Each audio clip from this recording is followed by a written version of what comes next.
Hello my students. അപ്പം ഇന്ന് വന്നിട്ടുള്ളത് ബിസിനസ് ലോയുടെ കുറച്ച് കാര്യങ്ങൾ പറഞ്ഞു തരാനാണ്. അപ്പം ബിസിനസ് ലോയിൽ ഫസ്റ്റത്തെ ചാപ്റ്റർ ആയിട്ടുള്ള IRF ഞാൻ ഓൾറെഡി ഇട്ടിരുന്നു. അപ്പം അത് കാണാത്തവരുണ്ടെങ്കിൽ കാണാം. അപ്പം അതിൽ 11 ക്വസ്റ്റ്യൻസ് ഡിസ്കസ് ചെയ്തിരുന്നു. അത് പ്രീവിയസ് ഇയർ പേപ്പേഴ്സിൽ വന്നിരുന്ന എപ്പോഴും വരുന്ന 11 ക്വസ്റ്റ്യൻസ് ആണ്. അതല്ലാണ്ട് വേറെ ക്വസ്റ്റ്യൻസ് വരാറില്ല.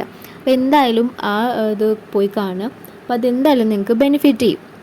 ഇനി ഇപ്പോൾ ഞാൻ ഡിസ്കസ് ചെയ്യുന്നത് രണ്ടാമത്തെ ചാപ്റ്റർ ആയിട്ടുള്ള ദ ഇന്ത്യൻ കോൺട്രാക്റ്റ് ആക്ട് 1872 പറ്റിയിട്ടാണ്. അപ്പം ഞാനിങ്ങനെ ആലോചിക്കായിരുന്നു, ഈ ICI ഇങ്ങനെ നമ്മളോട് ക്വസ്റ്റ്യൻസൊക്കെ ചോദിക്കും അല്ലേ, എല്ലാ വർഷവും എക്സാം 2 പ്രാവശ്യമായിരുന്നു ഉണ്ടായിരുന്നത് അല്ലേ. പക്ഷേ ഈ വർഷം മാത്രം ഈ 2025 മാത്രം 3 വട്ടമാക്കി എക്സാം. അപ്പം കഴിഞ്ഞ 2 വട്ടത്തെ എക്സാമിലായാലും കഴിഞ്ഞു പോയ 3 ഇയറിലത്തെ എക്സാമുകൾ എടുത്തു നോക്കിയാലും ഒരു 6 എക്സാം ഇപ്പോൾ നമ്മൾ കഴിഞ്ഞു അല്ലേ. ഈ വർഷം 2 എക്സാം കഴിഞ്ഞു, പിന്നെ കഴിഞ്ഞ വർഷം 2 എക്സാം കഴിഞ്ഞു, അതിൻ്റെ മുമ്പത്തെ വർഷം 2 എക്സാം കഴിഞ്ഞു. അപ്പം ഈ എക്സാമിൻ്റെ പേപ്പേഴ്സ് അതിൽ ഈ ICI ചോദിച്ചിട്ടുണ്ടാവുന്ന ക്വസ്റ്റ്യൻസ് ഉണ്ടല്ലോ, അതിൽ ഈ ഇന്ത്യൻ കോൺട്രാക്റ്റ് ആക്ടിൽ നിന്ന് ചോദിച്ചിട്ടുള്ള ക്വസ്റ്റ്യൻസ് ഉണ്ടാവുമല്ലോ, അത് തന്നെ ആയിരിക്കില്ലേ ഈ എക്സാമിനും ചോദിക്കുന്നുണ്ടാവുക. അല്ലെങ്കിലോ ICI മൊത്തം കോപ്പി പേസ്റ്റാണ്, ടെക്സ്റ്റ് മെറ്റീരിയലും ഒക്കെ മൊത്തം ഓരോ സോഴ്സിൽ നിന്നും കോപ്പി പേസ്റ്റ് ചെയ്തിട്ടിട്ടുള്ളത്. അപ്പോൾ അതേപോലെ തന്നെ ഈ ക്വസ്റ്റ്യൻസും എന്തായാലും പ്രീവിയസ് ഇയർ ക്വസ്റ്റ്യൻസിൽ നിന്ന് കോപ്പി പേസ്റ്റ് ഇടേ ചെയ്യുള്ളൂ. നമ്മളത് വലിയ കാര്യമാക്കി എടുക്കും. അതുകൊണ്ടാണ് നമുക്ക് കിട്ടാത്തതും. അപ്പം അവർ ഇൻസ്റ്റഗ്രാമിൽ റീലൊക്കെ കണ്ട് സുഗമമായി സന്തോഷമായിട്ട് ഇരിക്കുന്ന സമയത്താവും ഇങ്ങനെ എക്സാമിന് പേപ്പർ ഇടണമെന്ന് കാണുന്നത്. അപ്പോൾ അവരെന്ത് ചെയ്യും, പണ്ടത്തെ പ്രീവിയസ് പേപ്പറിൻ്റെ ക്വസ്റ്റ്യൻസൊക്കെ എടുത്ത് കോപ്പി പേസ്റ്റ് ചെയ്ത് അങ്ങനെ ഇടും. പിന്നെ അരുണിൻ്റെ പേര് മാറ്റി അനു ആക്കും. പിന്നെ ഈ ടെക്സ്റ്റിൽ തന്നെ കുറേ മെറ്റീരിയൽ ക്വസ്റ്റ്യൻസ് ഉണ്ടല്ലോ, അതിൽ നിന്ന് ഏതെങ്കിലുമൊക്കെ എടുത്തിടും ഈ അക്കൗണ്ട്സിനും കാര്യങ്ങൾക്കൊക്കെ. അല്ലാണ്ട് വലിയ ഡിഫറൻസോ പുറത്തുനിന്നുള്ള ഒരു തേങ്ങയില്ല. പക്ഷെ നമ്മൾ വിചാരിക്കുക പുതിയ ക്വസ്റ്റ്യനാവും, അങ്ങനെയാവും ഇങ്ങനെയാവും എന്നൊക്കെ ടെൻഷൻ അടിക്കും. But this is the truth. അപ്പം വേണമെങ്കിൽ വിശ്വസിച്ചാൽ മതി. അല്ലെങ്കിൽ മോക്ക് ടെസ്റ്റ് പേപ്പറിൽ നിന്ന് കോപ്പി പേസ്റ്റ്, അല്ലാന്നുണ്ടെങ്കിൽ പണ്ടത്തെ പ്രീവിയസ് ഇയറിൽ നിന്ന് കോപ്പി പേസ്റ്റ്, അതാണ് എപ്പോഴും ചെയ്യൽ. അപ്പോൾ നമുക്ക് അത്ര വലിയ പേടിക്കേണ്ട ആവശ്യമൊന്നുമില്ല. ഇപ്പം എൻ്റെ പണ്ടൊക്കെ ഞാൻ അങ്ങനെയായിരുന്നു, ടീച്ചേഴ്സ് ടെക്സ്റ്റ് ചെയ്യുന്ന ക്വസ്റ്റ്യൻ ഇടുള്ളൂന്നുണ്ടെങ്കിൽ എനിക്കൊരു പേടിയില്ല. അപ്പോൾ അതുപോലെ തന്നെ ഇവരൊക്കെ ഇന്ന പേടിക്കണേ. ഞാനിങ്ങനെ ആലോചിക്കുമായിരുന്നു, എല്ലാവരും ഈ ICI ഇങ്ങനെ ക്വസ്റ്റ്യൻസ് ചോദിക്കുക, ഏറ്റവും ഇമ്പോർട്ടൻ്റ് ആയിട്ടുള്ള ക്വസ്റ്റ്യൻസാണ് എക്സാമിന് ചോദിക്കുക അല്ലേ. ഇത്രയും വലിയ സിലബസിൽ നിന്ന്, വലിയ മീൻസ് വാസ്റ്റ് ആയിട്ടുള്ള സിലബസിൽ നിന്ന് എപ്പോഴും ഇമ്പോർട്ടൻ്റ് ആയിട്ടുള്ള കുറച്ച് ക്വസ്റ്റ്യൻസ് ഇത് ഈ സ്റ്റുഡൻസിന് അറിയോ ഇല്ലയോ എന്നറിയാൻ വേണ്ടിയിട്ട് ടെസ്റ്റ് ചെയ്യാൻ വേണ്ടിയിട്ടാണ് ചോദിക്കണത് അല്ലേ. അപ്പം ഞാൻ വിചാരിക്കുകയാണ് ഈ ക്വസ്റ്റ്യൻസ് മാത്രം പഠിച്ചാൽ എന്തായാലും ഈ ക്വസ്റ്റ്യൻസ് തന്നെ എക്സാമിന് വന്നു കഴിഞ്ഞാൽ നമുക്ക് നല്ലോണം സ്കോർ ചെയ്യാൻ പറ്റില്ലേ. അതല്ല നല്ലത്, അല്ലാണ്ട് ഈ വലിയ ടെക്സ്റ്റ് ഇങ്ങനെ തിയറി മുഴുവനും വിഴുങ്ങണതാണോ നല്ലത്.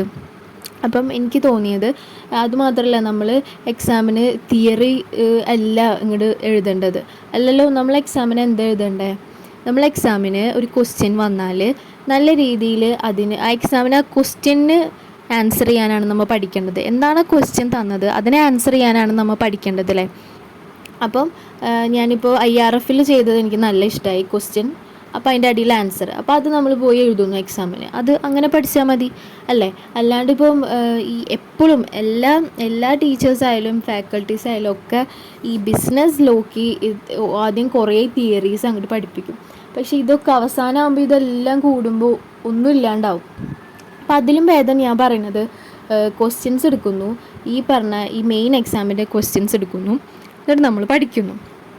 അപ്പം നമ്മളൊരു കുഞ്ഞു കാര്യം ഒരു എഫേർട്ട് ഇട്ടാലും, എന്തൊരു കുഞ്ഞ് എഫേർട്ട് നമ്മളൊരു കാര്യത്തിന് ഇട്ടാലും അത് പേ ഓഫ് ചെയ്യും. എന്തായാലും നമുക്ക് അതിൻ്റെ ഫ്രൂട്ട്സ് തിരിച്ചു വരും. അപ്പോൾ അതുകൊണ്ട് ഞാൻ വിചാരിക്കുന്നത് ഈ എക്സാമിൻ്റെ കഴിഞ്ഞ മെയ് എക്സാം, ജാൻ എക്സാം, അതുപോലെ തന്നെ കഴിഞ്ഞ വർഷത്തെ എക്സാംസ് സെപ്റ്റംബറിലത്തെ എക്സാമും പിന്നെ ജൂണിലത്തെ എക്സാമും, പിന്നെ അതിൻ്റെ മുന്നത്തെ വർഷം ഡിസംബറിലും ജൂണിലും എക്സാം ഉണ്ടായിരുന്നു, അതുപോലെ തന്നെ ഈ 3 വർഷത്തെ എക്സാമും, അതുപോലെ തന്നെ അതിൻ്റെ മോക്ക് ടെസ്റ്റ് പേപ്പേഴ്സ് ഉണ്ടല്ലോ. അപ്പം എല്ലാ എക്സാമുകൾക്കും ഇപ്പോൾ 6 എക്സാം ഞാൻ പറഞ്ഞു അല്ലേ, ഈ 6 എക്സാമിനും മോക്ക് ടെസ്റ്റ് പേപ്പേഴ്സ് ഉണ്ടാവും. 2 സീരീസ് ആയിട്ടാണ് മോക്ക് ടെസ്റ്റ് പേപ്പേഴ്സ് ഉണ്ടാവുക. അതായത് ഒരു എക്സാമിന് 2 മോക്ക് ടെസ്റ്റ് പേപ്പേഴ്സ് ICI ഇറക്കും. അപ്പോൾ ആ മോക്ക് ടെസ്റ്റ് പേപ്പേഴ്സിലുള്ള ക്വസ്റ്റ്യൻസും കൂടെ ചെയ്ത് നോക്കാം എന്നാണ് ഞാൻ വിചാരിക്കുന്നത്. അപ്പം ഈ ഇന്ത്യൻ കോൺട്രാക്റ്റ് ആക്റ്റിൽ 100 ക്വസ്റ്റ്യൻസ് ചെയ്ത് നോക്കുന്നൊരു ചലഞ്ചാണ് ഞാനിവിടെ ചെയ്യാനായിട്ട് ഉദ്ദേശിക്കുന്നത്. അപ്പം ചലഞ്ചിലേക്ക് എല്ലാവരും റെഡി ആണല്ലോ. അപ്പം എന്തായാലും ഈ 100 ക്വസ്റ്റ്യൻസ് നമ്മൾ പ്രാക്ടീസ് ചെയ്യാൻ പോവാണ്. അപ്പം ഇതിൽ എത്ര യൂണിറ്റ്സ് ഉണ്ട് അതിനൊന്നും പറ്റി ബോദർ ചെയ്യേണ്ട. ക്വസ്റ്റ്യൻസ് ഞാൻ പറയും, അതിനെ ഞാൻ എക്സ്പ്ലെയിൻ ചെയ്ത് തരും, നല്ല തറോ ആക്കി പഠിക്കും, അത്രേ ഉള്ളൂ. Direct answer to the questions. ഒരു ക്വസ്റ്റ്യൻ വന്നാൽ എങ്ങനെ നമുക്ക് അതിനെ അടിപൊളിയായിട്ട് പ്രസൻറ്റ് ചെയ്യാം എന്നുള്ളതാണ് ഞാൻ പറഞ്ഞുതരാൻ പോകുന്നത്. അപ്പം ട്രസ്റ്റ് മീ ഗൈസ്, താത്തയുടെ മനസ്സ് പറയുന്നു ഈ 100 ക്വസ്റ്റ്യൻസിൽ നിന്നല്ലാണ്ട് വേറെ എവിടെ നിന്നും ക്വസ്റ്റ്യൻസ് ചോദിക്കില്ല.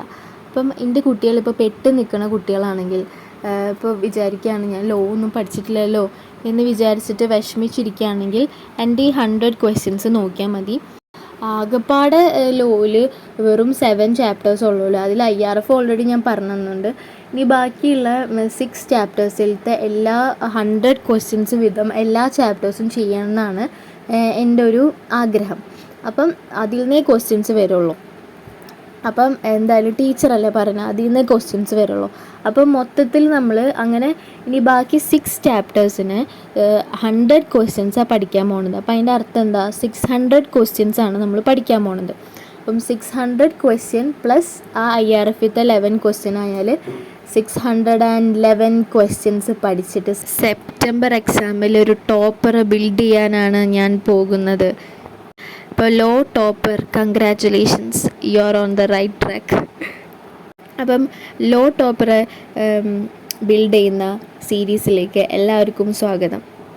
എൻ്റെ ലോ ടോപ്പറെ ഈ 100 ക്വസ്റ്റ്യൻസ്, ഈ 611 ക്വസ്റ്റ്യൻസ് ബൈ ഹാർട്ട് ചെയ്യാം. ബൈ ഹാർട്ട് ചെയ്യാം മീൻസ് ഞാൻ അർത്ഥമൊക്കെ മനസ്സിലാക്കി നല്ല രീതിയിൽ പറഞ്ഞുതരും. അപ്പം എൻ്റെ കൂടെ സഹകരിച്ച് നിൽക്കുക, okay? And this is going to be interesting. ഇപ്പോൾ ഓരോ 10 ക്വസ്റ്റ്യൻസ് പഠിച്ചു കഴിയുമ്പോഴും എന്തെങ്കിലും റിവാർഡ് കൊടുക്കുക. ഞാനിങ്ങനെ സബ്വേ സർഫസ് ഗെയിമില്ലേ, അതൊക്കെ ഞാൻ കളിക്കാറ്. അപ്പം അങ്ങനെയൊക്കെ ചെയ്തോ, ഇൻട്രസ്റ്റിംഗ് ആക്കുക. ഈ 611 ക്വസ്റ്റ്യൻ പഠിക്കുക എന്ന് പറഞ്ഞാൽ ചെറിയ കാര്യമൊന്നുമല്ല. അപ്പം റെഡിയല്ലേ? So let us start. അപ്പോൾ തുടങ്ങല്ലേ?